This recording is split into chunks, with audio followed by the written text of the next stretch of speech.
Now, we have started to talk about questions like this. If we're looking at part A, they're asking for us to find when G has a minimum or a maximum or neither. Or actually, does it have a min, max, or neither at x equals 10? But what I want to focus on first, though, is what they give you right here. Now, I just rewrote it down here just so I could write it larger. But remember fundamental theorem of calculus, and what I had said to you guys that you can do is if we have an integral and we take that integral and we take its derivative, doesn't the integral and the derivative cancel each other out? But obviously what you do to one side, you have to do to the other. So then what I just want you to really see is that we have g prime of x over here now, right? And then remember fundamental theorem of calculus. If we take this derivative of this integral, that cancel each other out. And remember, if your bottom bound is a constant, you take your top bound, and that drops down right in here. So the point that I'm trying to make then is that g prime of x is really equal to f of x. So up here when they tell you this is the graph of f, I want you to also understand that that's the graph of g prime. And that is what's going to help us answer part A. So it's asking, does g have a relative minimum, maximum, or neither at x equals 10? Okay, so just think of the key words, minimum, maximum. You have a graph of g prime. What do we usually associate with the word maximum or minimum? And hopefully you say the derivative. So we are looking for the derivative, and I have a derivative picture. So when I do a sign chart, what am I going to look for? And I'm hoping you're saying above and below, Miss Carter. So g prime, we are going from -4, right, all the way up to 12. And I'm going to look for above and below. So at first I'm below until I get to -2. And then I'm above all the way until I get to 6. Then after that, I'm below the whole rest of the way. Okay, so now let's talk about the question that they're asking. They are asking, does G have a relative minimum, maximum, or neither at x equals 10? Well, x equals 10 is here. Do you see a sign change? Because I don't. I see it always being negative here. So then our answer would be neither. Neither. Right?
So part B is asking, does the graph of G have a point of inflection? No, point of inflection. What do we associate with point of inflection? We look at that phrase, we think of the second derivative. Well, up here, remember, this is a graph of f, which is really a graph of G prime. So I have a G prime picture, but I want a G double prime sign chart. What do I look for? Increasing, decreasing. So G double prime sign chart, I'm just going to look for increasing, decreasing. So I am increasing until I get to 0. I'm decreasing until I get to 2. I'm increasing till I get to 4. Decreasing until I get to 8. Then I am increasing until I get to 10. And then after that, I am decreasing. Okay, so just real quick. So here we go. See, increasing till I get to 0. Then decreasing till I get to 2. Increasing till I get to 4. Decreasing all the way until I get to x equals 8. Then I am increasing till I get to 10, and then decreasing until I get to 12. Okay? All right. So let's go back and just read the question again one more time. It says, does the graph of G have a point of inflection at x equals 4? Well, here's x equals 4. Do I have a point of inflection? Yes, I do. Why? Okay, because G double prime changes sign about x equals 4. And there would be your written explanation right there. So part C is asking you to find the absolute minimum value and the absolute maximum value. Now remember, we did discuss this in a previous video. What does the word value mean? So when they ask you to find the minimum value or the maximum value, they're looking for the y value. So we have to find maxes and the mins. So if you can see up on the top right hand corner of the screen, I just put our sign chart that we had from part A. Okay, so I know that at -2 there I have a minimum, right? Because the derivative is changing from negative to positive. And at x equals 6 I have a maximum because the derivative is changing from positive to negative. So then I know that 12, which is an endpoint, would have to be a minimum. And then I know that -4 would have to be a maximum. I'm just going to write it over here. Sorry about that. So we're trying to figure out absolute mins and absolute maxes. So it really doesn't matter which one you start with, but we need to find the y values that are associated with that. So I think what I'm going to start with is, let's start with finding the, what do we got there? Let's do the maxes. So basically what I really need to find is I need to compare g of -4 with g of 6 and see which one's higher, because that would determine that it's the absolute max. Does that make sense to you? Now don't worry about, well, how do we find this? Because they gave us a formula right here. So I'm going to start by taking g of -4 and I'm going to plug it in to this formula. So I'm changing this x to -4, which means I'm going to change that x to -4 as well. So g of -4 is just basically going to be the integral. Now I'm following the formula. The bottom bound has to be a 2 because they said so. And the top bound is x, which in this case is -4. And then we have f of t dt, right? So f of t dt. All right, well, if I work that out, shouldn't I flip those bounds around? Because I have a problem where my upper bound is actually smaller than my lower bound. And what are we supposed to do if we flip those bounds around? Remember, we negate the integral, so we're negating. And then we're just going to go from -4 to 2. Okay, now we can do this with relative ease. So let's look. Here's -4 right here. So they're basically asking for, this is asking for the area under the curve of f of t dt, right? Because this is f, and integrating would be the area under the curve. And we're going from -4 to +2. Well, here's -4, and the area under the curve there would be this piece, and actually let me sketch it for you so that you can kind of see it. There's from -4 to -2, and then from -2 to 0, and then from 0 to 2. So we're looking for that.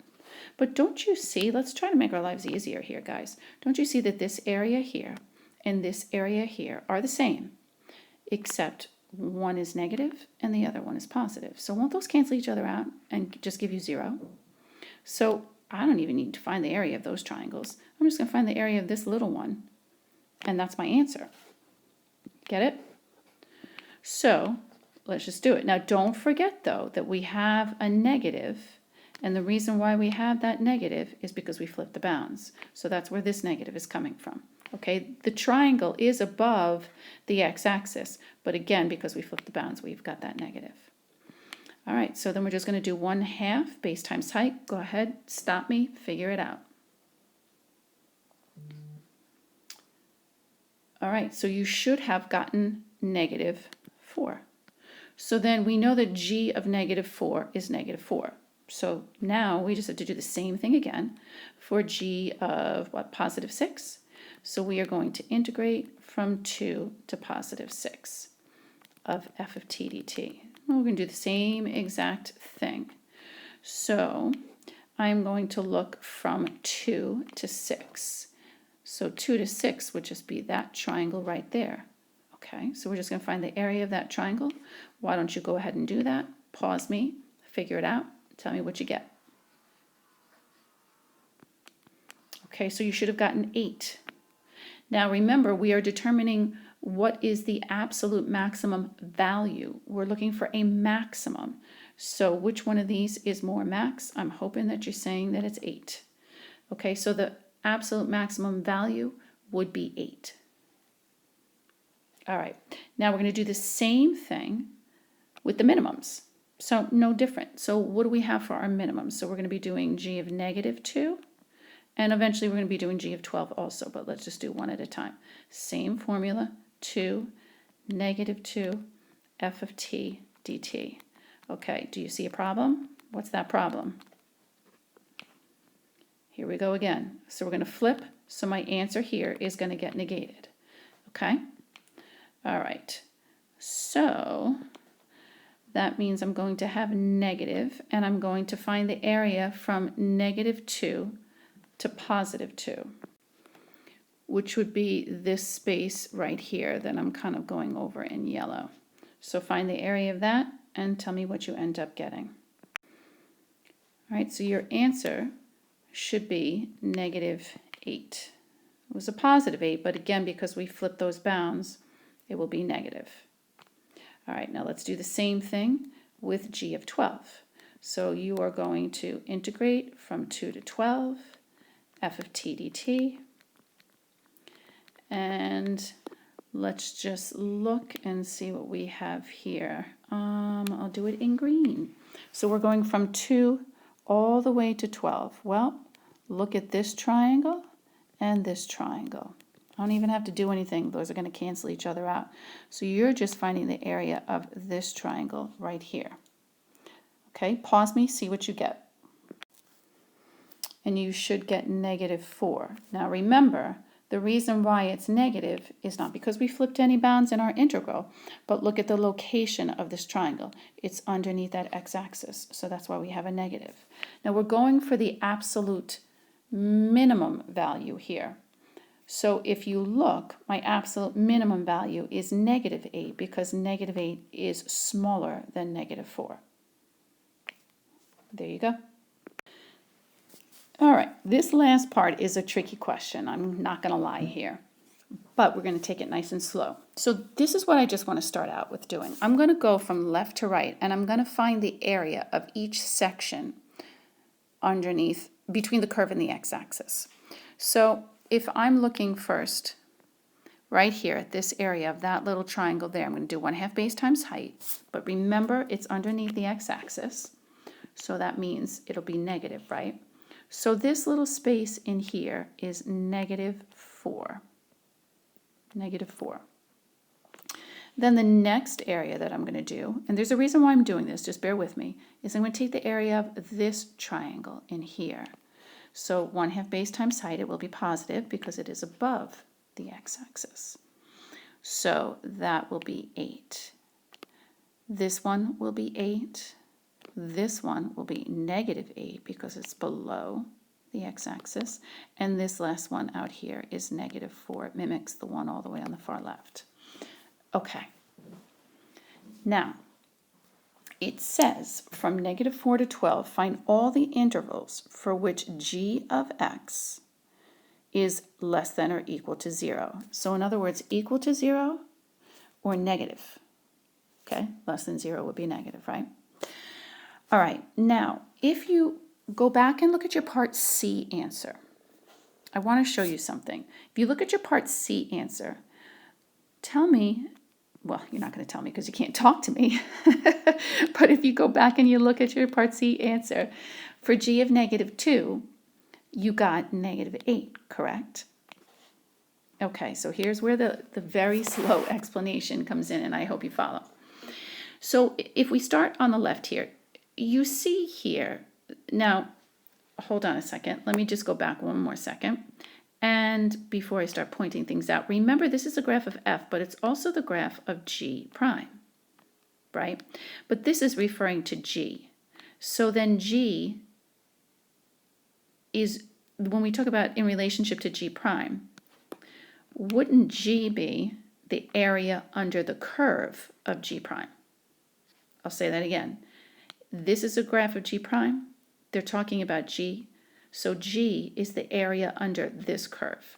And that's why I went through and I found all those little areas. Along with, here we go. So I'm going to start at the left here. So do you see that the area here is negative? Then when I get to g prime of -2, I know that's 0. But g of -2, is -8. We got that from part C. So let me just write that in there and I'll explain it.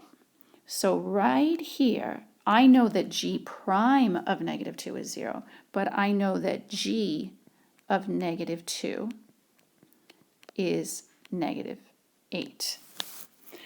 So then what's happening here is this. Do you see that here, from -4 to -2, my g, aka the area under the curve, is negative, which fits the bill here. Okay? Now, my piece of information that I got off of part C is that at -2, g is -8. So I'm still negative.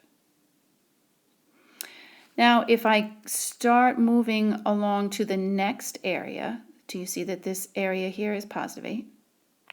But here at -2, g is -8. So what's -8 plus 8? You see that that would be 0. So all the way from -4 all the way over to 2, the graph, or g itself, will be negative, see, negative, and then once we arrive here, it's 0. So I see then that g is going to be less than or equal to 0 from -4 all the way to 2. Okay? Again, because the area starts negative, at -2 it's still negative, and then by the time I get to +2, these two guys counteracted each other, so to speak, and they became 0. But that still fits this criteria, so I'm good to go. Now, let's talk about what happens at g of 2. Well, wouldn't you know, though, at g of 2, that we'll have 0, because this -8 and that +8 gives me 0, right? So right here, I know that g of 2 equals 0. Okay, well, let's look at what happens after that. So if I'm dealing with 0, I'm starting at square one here, right? 0, I got nothing. And then I add the next area. Wouldn't that give me a positive number? Would give me 8, wouldn't it? So then that means that I know that g of 6 is equal to 8. Well, g of 6 equaling 8 does not fit this criteria. I have to be less than or equal to 0, so no go. All right, so let's go to the next one. So I know that I'm at 8. I have a value or an area, so to speak, of 8 right here. I add the next area. What happens? I end up at 0 here. So then I know that g of 10 is 0. Well, guess what? That fulfills this criteria. So far, so good. And look at what happens. So if g of 10 here is 0, what happens after that? It goes negative. So by the time I get to 12, g of 12 will be negative 4. So the interval from 10 to 12 will work because I'm at 0 or lower. And that's what this is saying, 0 or lower. So find all the intervals. That would be one interval. The other interval would be from 10 to 12. That's a whole lot of brain power.